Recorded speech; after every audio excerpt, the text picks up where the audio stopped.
Friends, education मस्ती में आप सभी का स्वागत है। और आज मैं स्टार्ट कर रहा हूँ क्लास 10th का द्विघात समीकरण चैप्टर नंबर 4।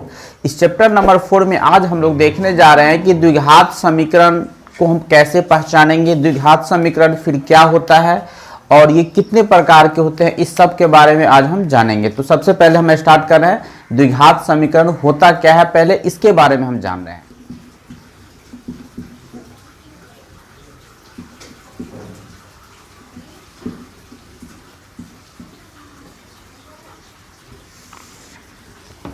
द्विघात समीकरण सुनने से ही पता चलता है कि द्विघात, द्वि का मतलब दो चीज से ये बना हुआ है, एक है द्वि और प्लस घात, यानी ये कह सकते हैं द्वि का मतलब होता है दो, यानी अगर घात दो हो जाता है तब उसे हम द्विघात समीकरण कहते हैं। जैसे कि एग्जाम्पल के लिए हो गया कि 2x² plus 5x plus 1 is equal to 0।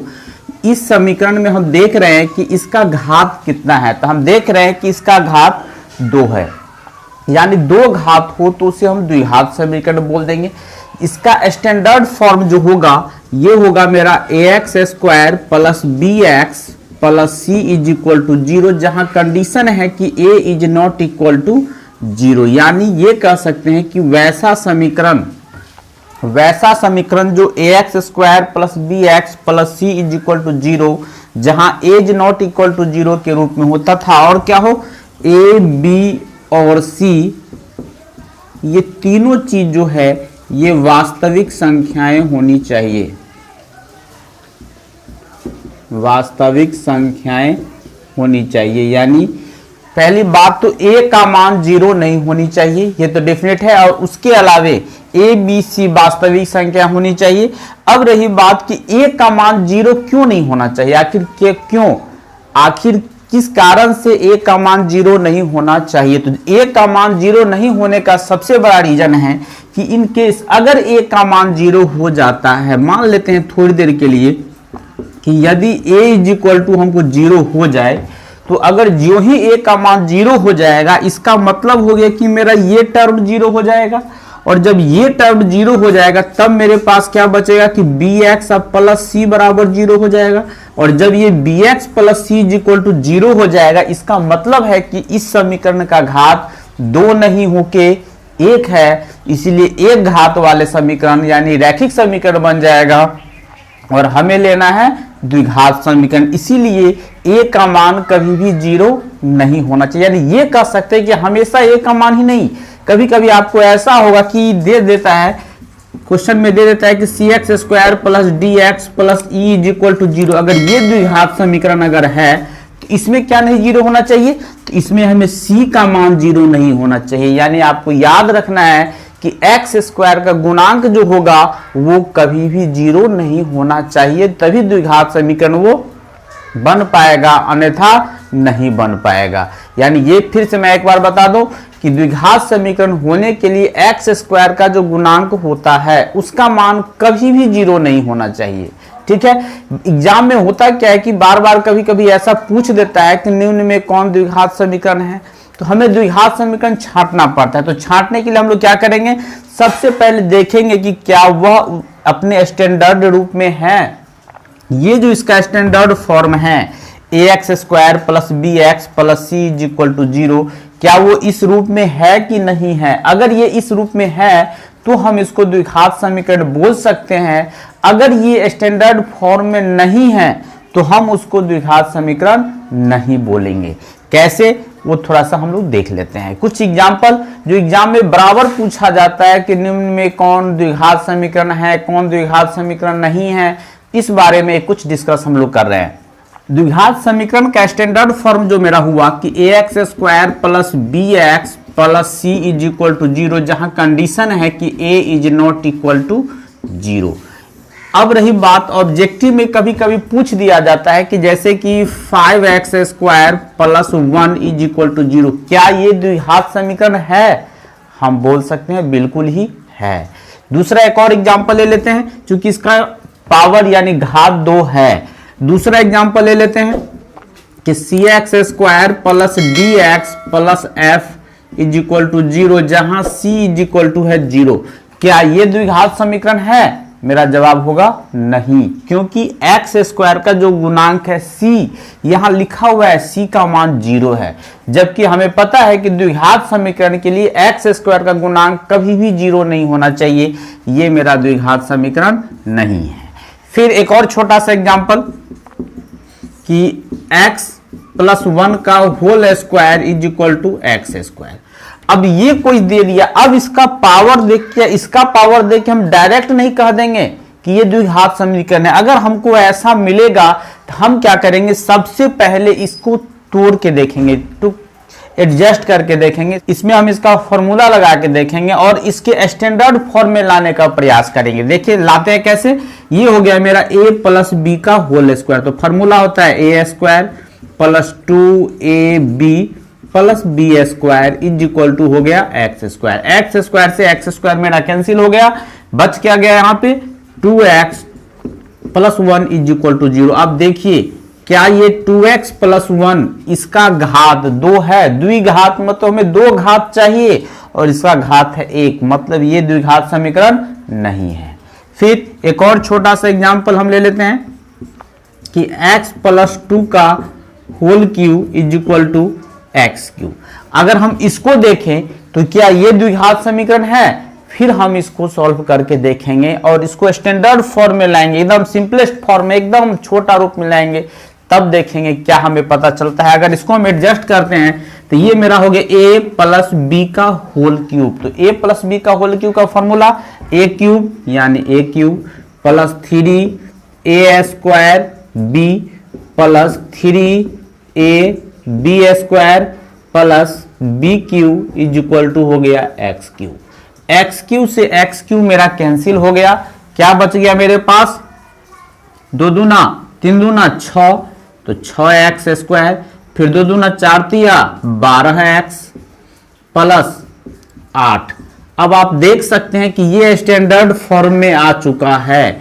ये ax square plus bx plus c बराबर 0 के रूप में आ चुका है, यानी ये हम कह सकते हैं कि ये एक द्विघात समीकरण है। इस तरह से हम लोग द्विघात समीकरण को पहचानेंगे और जब भी आपको ब्रैकेट में या कुछ ऐसा मिले तो आप उसको पहले सिंपलेस्ट फॉर्म में ले आइए और सिंपलेस्ट फॉर्म में लाने के बाद तब उसमें देखिए कि क्या ये ax square plus bx plus c बराबर 0 जहां a is not equal to 0 के रूप में है। अगर है तो वह द्विघात समीकरण है, नहीं तो नहीं है। फिर हम लोग बढ़ रहे हैं द्विघात समीकरण के प्रकार की ओर, तो वीडियो को लास्ट तक देखते रहें। हम आगे बढ़ रहे हैं द्विघात समीकरण कितने प्रकार के, देख लेते हैं द्विघात समीकरण के प्रकार। तो द्विघात समीकरण का 2 प्रकार का होता है, एक होता है शुद्ध द्विघात समीकरण, शुद्ध द्विघात समीकरण, और दूसरा होता है मेरा अशुद्ध द्विघात समीकरण या मिश्रित द्विघात समीकरण भी बोलते हैं उसको, मिश्रित द्विघात समीकरण। यानी द्विघात समीकरण मेरे पास 2 प्रकार का हो गया, एक हो गया शुद्ध द्विघात समीकरण और दूसरा हो गया मिश्रित या इसे अशुद्ध द्विघात समीकरण भी कहते हैं। अब रही बात कि शुद्ध द्विघात समीकरण और मिश्रित द्विघात समीकरण को कैसे हम छांटेंगे, क्या होता है ये दोनों।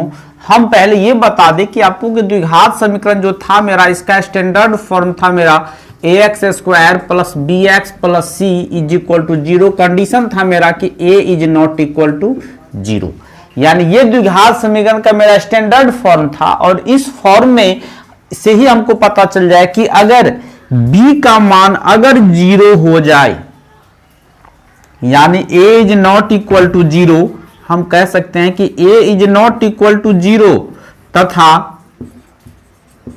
b is equal to 0। अगर ऐसा होता है तो इसको हम शुद्ध द्विघात समीकरण बोलेंगे।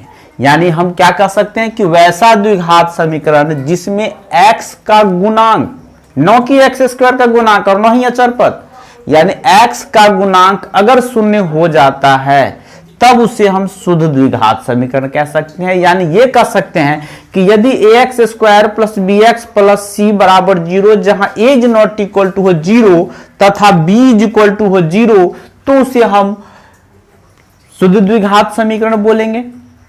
जैसे कि एग्जाम्पल के लिए हम कह दे कि 5x² plus 4 is equal to 0। देखा जाए इसमें, हम इसमें देखते हैं तो हमें पता चलता है कि b यानी x का जो गुणांक होता है, b है मेरा x का गुणांक, यानी b मेरे पास 0 है, इसीलिए ये शुद्ध द्विघात समीकरण हो गया। एक और छोटा सा एग्जांपल, जैसे कि x² minus 1 is equal to 0, ये भी एक शुद्ध द्विघात समीकरण हो गया। यानी शुद्ध द्विघात समीकरण का जो स्टैंडर्ड फॉर्म होगा ये होगा मेरा कि ax² plus c is equal to 0। ये हो जहां कंडीशन है कि a is not equal to 0। ये भी कह सकते हैं हम, या नहीं तो सिंपल हमने बता दिया कि एक ऐसा द्विघात समीकरण होना चाहिए जो ax² plus bx plus c बराबर 0 हो और a is not equal to 0 तथा b इज इक्वल टू 0 हो जाए, तो उसे हम शुद्ध द्विघात समीकरण बोलेंगे। अब हम लोग पहुंच रहे हैं अशुद्ध द्विघात समीकरण की ओर, यानी मिश्रित द्विघात समीकरण की ओर पहुंच रहे हैं। अब मिश्रित द्विघात समीकरण क्या होता है? तो मिश्रित द्विघात समीकरण जो होगा, इसका स्टैंडर्ड फॉर्म जो होगा वो ax² plus bx plus c is equal to 0 तो होगा, साथ में a is not equal to 0 होना चाहिए और b is not equal to 0 होना चाहिए। यानी ये कह सकते हैं कि इसमें a का मान भी 0 नहीं होना चाहिए और b का मान भी 0 नहीं होना चाहिए, यानी x² का गुणांक रहना चाहिए, 0 नहीं होना चाहिए, और x का भी गुणांक रहना जरूरी है। लेकिन हाँ, अचर पद जो c होता है वो 0 हो सकता है, उसमें कोई प्रॉब्लम नहीं है।